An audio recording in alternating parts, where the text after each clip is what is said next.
even if it means not to have physical contact, even the least hugs, not to even hug the people that you think that you feel uncomfortable around. Do not accept their hugs. Right? I know life is too short, I say again, to accommodate toxicity.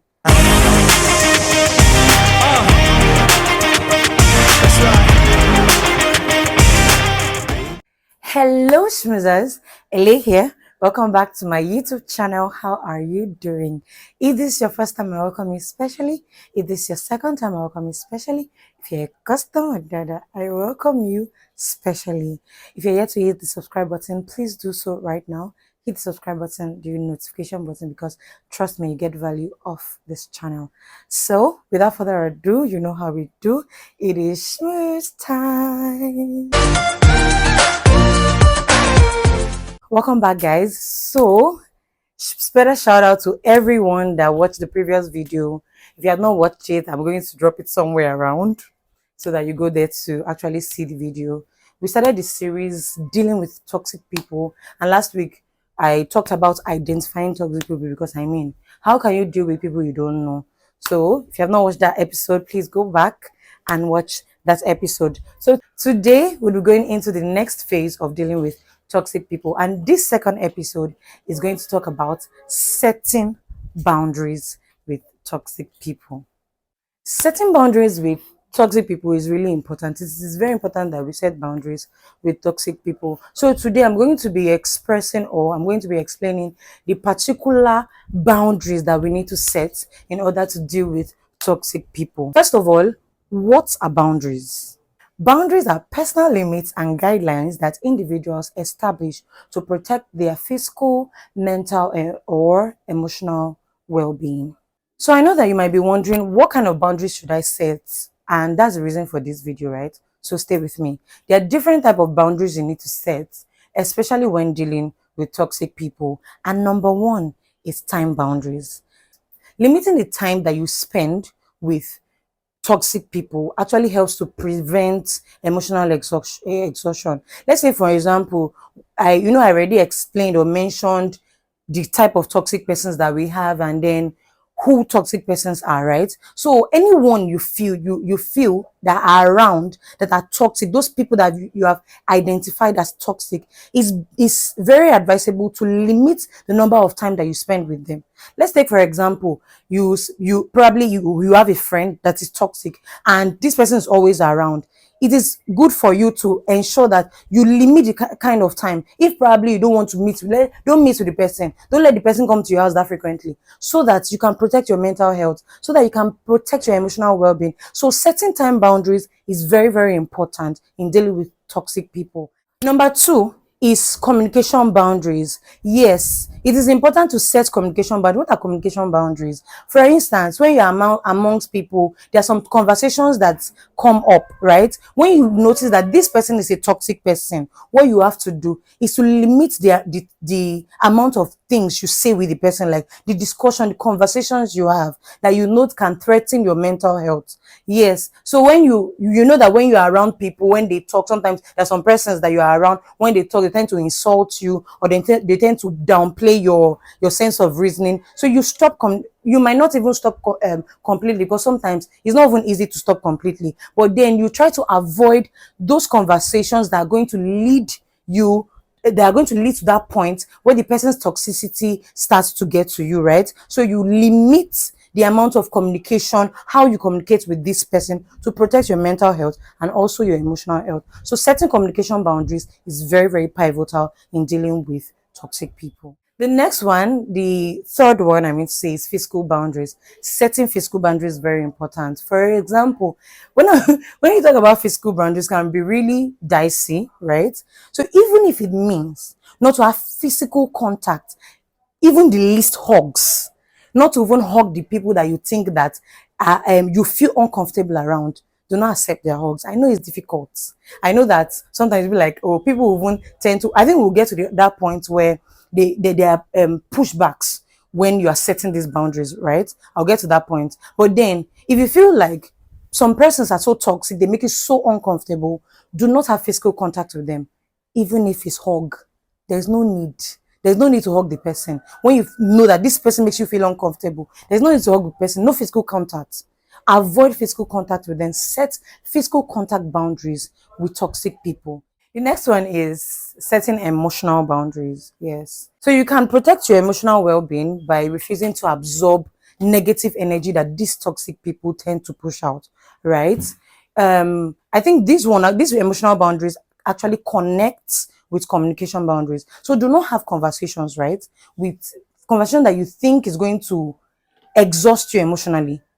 So do not have conversations that are going to lead to that point where you feel this distress, right? So setting emotional boundaries is very important. Protects your mental health. You know, I said it before that we are in a society where when you start talking about, oh, this thing is affecting my emotions, this thing is affecting my mental health, they feel like, I wasn't they worry this one, right? So um protect your emotions, guard it jealously. Anything that you know is going to lead to you that emotional distortion or exhaustion, make sure you avoid it. Yes, so set emotional boundaries, very important in dealing with toxic people. The next one is personal values boundaries. Personal values boundaries. What this means is ensure that you do not do things that would alter your morals or your ethics. I remember saying one thing in one of my videos that I have a friend that told me that, Elizabeth, I do not go to parties where alcohol is served. Right? That's that person's value. That is what he has set. That's the ethic he has set for himself. And then no matter who is coming, as long as alcohol is served, he can never. I feel like in this situation, right? The alcohol there is toxicity to him. It's toxicity to him, right? So he have already set it. His personal value is he will never attend a party that alcohol is served. And then he followed it strictly. I remember that day I said he didn't come for that party. Why? Because his own personal value is the fact that he cannot attend a party that alcohol is served. So do not ensure that whatever activities that you engage in aligns with your core values. Don't let anybody pressure you, right? Set personal values boundaries. If the people around you, like that person now, the in that scenario, the toxic there is the alcohol, right? If you feel like, oh, this toxic person are going to be around you, or whatever these toxic people do, or whatever they do actually does not align what you do, you day your day. That's the truth. Day your day. Set personal values boundaries. Another boundary that is very imperative or very essential to set is self-care boundaries. You should prioritize your time, prioritize yourself by doing activities that actually appeals to your mental, emotional well-being, even your physical well-being, right? If you know that, okay, I think I told you guys some time ago that what I did was I ensured that I'm going to get myself something every month, right? It's my own self-care package. If it's something that just makes me happy, I'm sure that I'm going to put it. I think I outlined like 6 things for this half. Listen, and per month I get them, and then it makes me happy. Those are one of the activities. Those are one of the things. Is it buying yourself gifts? Is it taking yourself out, solo dates and all? You can do all of those things. It helps you to embrace your personality, right? And then when you embrace your personality, it will be easier to now do away with toxic people, right? So self-care boundaries is very important. Don't let anyone invade in that. Oh, you're spending so much money on yourself, blah blah blah. It is yourself. Take care of yourself. You are number one before any other person, right? You and God, there is one. Fine. So yes, self-care boundaries are very, very important in dealing with toxic people. I've said different boundaries that we need to set in dealing with to enable us deal with toxic people, right? And sometimes when you set these boundaries, we can have pushbacks from the people, from these toxic persons. It's not easy to set such boundaries though. Imagine someone that you feel uncomfortable with, especially setting physical boundaries. Someone that maybe probably you just use one mind to hug, and I'm telling you that don't even hug the person makes you feel uncomfortable.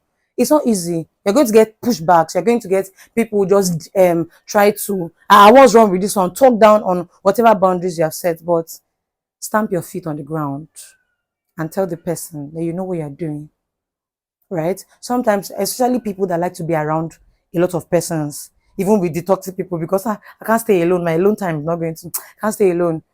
and then you're trying to cut down on time, like setting time boundaries from dealing. If you really, if you are tired of these toxic persons, you'd ensure that you intentionally set these boundaries so that you can be free, right? Because your mental health, like I said, your mental health is very important.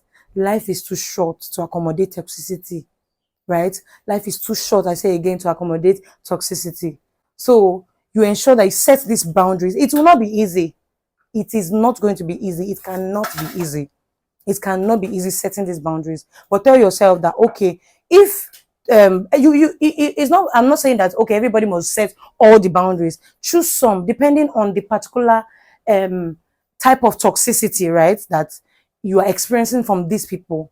Unapologetically set these boundaries, unapologetically set these boundaries, and try, like, I mean, try your best to ensure that you you stay on the lane. If you want to be free from toxic people, this is one of the ways, or these are this setting boundary, right? Setting boundaries is one of the way to be a step closer to dealing with them, a step closer to overcoming toxicity. I think in the last comment, the comment section, some persons say that, oh, I think everything you said is me, I'm a toxic person. You need to do better, right? So if you imagine, turn the table around, like turn the table around, let the other person be, let you yourself be a me, put yourself in a mirror, right? Let the person in the mirror be the toxic person and you. How are you going to deal with it? How, what boundaries are you going to set? How can you take a turn to be a better person?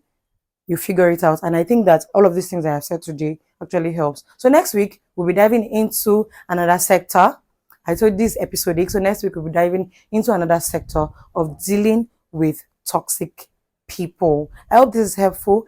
Let me know your comments if you have reservations or what I have said, or if you want to ask a question concerning toxicity or concerning any of the boundaries that I have explained, or any of the boundaries that I said we should set, please let me know in the comment section. I really want, in the last comment, the last episode was really engaging. I love the comments I saw. All right, guys, thank you so much for watching to the end. If you're here to hit the subscribe button, please hit the subscribe button. I beg you. Tell someone to tell someone to tell someone to tell someone. Spread the news, share the word, hit subscribe button, notification button, calm down. And if you watch to the end, please, the next episode, watch to the end. Watch to the end. Thank you so much once again for watching to the end. Till I see you next time. I love you. Bye.